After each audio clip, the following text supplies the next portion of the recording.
So stocks are down, bonds are down, inflation is up, there's a war in Europe. When nothing feels certain out there, what should investors do? Well, maybe one of the things we can do is pay attention to something else. I'm Kent Kramer. I'm the Chief Investment Officer at Foster Group, and this is our bi-monthly look at what's been happening in the economy and in markets and what investors might need to know as they think about their own financial situation. I usually end these with a quote, but today I'm going to start with one. Warren Buffett called Ben Graham's book, The Intelligent Investor, by far the best book on investing ever written. Now, I want to read Graham's quote because we're going to talk about it throughout here. In my nearly 50 years of experience in Wall Street, he wrote, I've found that I know less and less about what the stock market is going to do, but I know more and more about what investors ought to do.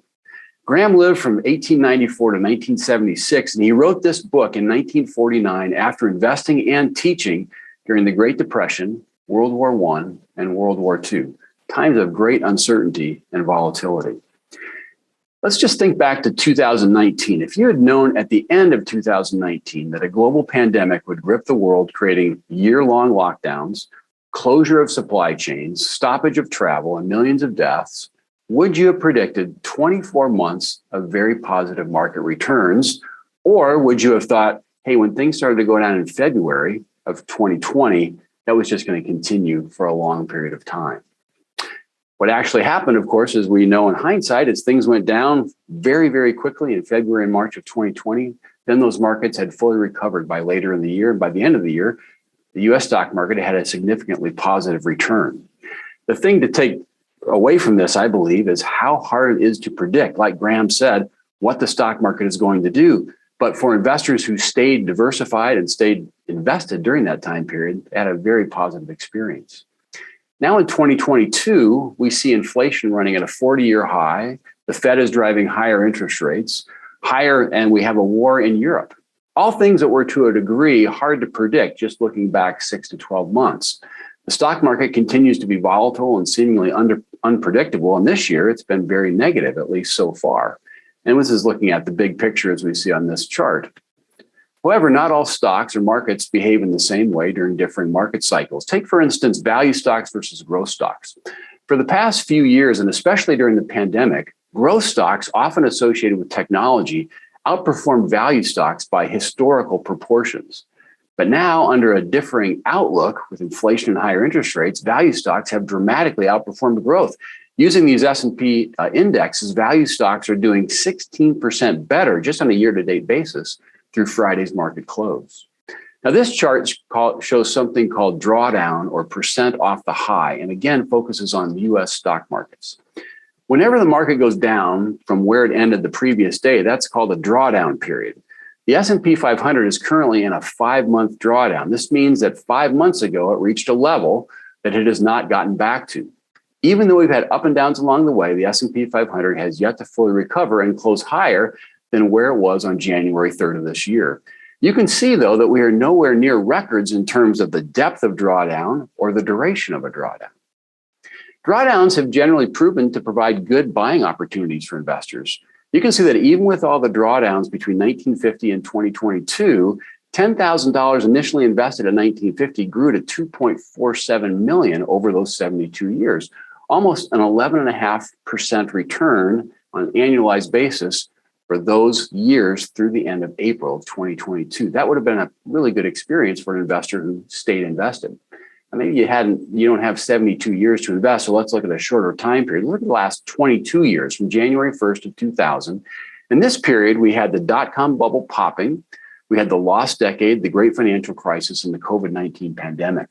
Now, the average annualized return of the S&P 500 was still about 6.75% for those who stayed invested the entire 22-year period. That's compared with an inflation rate of just 2.5% or less. And that's a real return of greater than 4% per year in a time that saw 2 historic drawdowns of greater than 50% in the U.S. stock market. With all this volatility and uncertainty, how can you maybe make it easier on yourself in volatile times like these while still staying invested? Well, Ben Carlson, he's a financial advisor, a blogger, and a podcaster. He points out that how often you look at or evaluate success in your investment account can maybe make a big difference in your experience. A daily look in this chart means that you'll feel good about your investment account just about half the time. An annual look is better. You'll be happy 3 out of 4 times that you look. And if you can put off looking for 5 years, which may be a little difficult, 9 out of 10 times, you're going to walk away with a smile on your face in terms of the performance of your account. So he would just say one way to feel better about your stock portfolio, maybe to look at it far less often. Just a quick comment on bonds here as we finish up. Bonds, by some measures, are off to their worst start in any year on record. Now, over the long run, the total return of bonds depends far more on their income than on changes in price. And you can see on this chart, which was from an article by Jason Zweig in this weekend's Wall Street Journal, he notes that since 1976, over 90% of the average annual return of the U.S. bond market has come from interest, the interest rate on the bonds held, and reinvesting that interest again in bonds. And then he goes on to say that the single best predictor of the future return of bonds before inflation is something called the yield to maturity. That's just the yield of the bonds that are being held in the portfolio. Now here's the kicker, point 3. The yield currently on the aggregate U.S. bond market is about 3.6%. That's double the rate that it was on December 31st. So in 5 months, the returns associated with bonds has actually, the expected return has doubled up to 3.6% as that yield to maturity has risen as the Fed has sought to raise rates. You know, one thing about bonds is they come with kind of an adjustment period. And when we're in periods of rising rates like we are right now, that adjustment period can be painful. Vanguard, in a research note, wrote this: even rising rates can be good for investors if their investing time horizon is longer than the portfolio's average duration. That means if we can hold the bonds until we get the benefit of those higher rates. Higher yields on reinvested cash flow should outweigh market price declines. Here's the key: there may be some short-term pain, but investors should be rewarded over time. Again, those new higher rates have created a higher expected return for bondholders. And remember the reason why we hold bonds as well. They help us to stay diversified and also to stay invested. You know, thanks for joining us today. It's a difficult time for sure to be an investor. And like we said at the beginning, you might be better off looking at something else. But if you have to pay attention to some financial news, we hope you'll tune in here to maybe get some perspectives you're not getting in other places.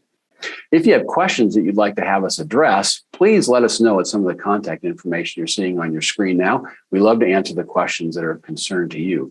Maybe even more importantly, if you have questions and you'd like to talk to a financial advisor just to get together to talk about your portfolio, financial plan, whatever it might be, we'd encourage you to contact Foster Group. We have a team of advisors who would love to talk with you at your convenience and be of any help that we can. So thanks again for watching today. We look forward to seeing you in a couple weeks.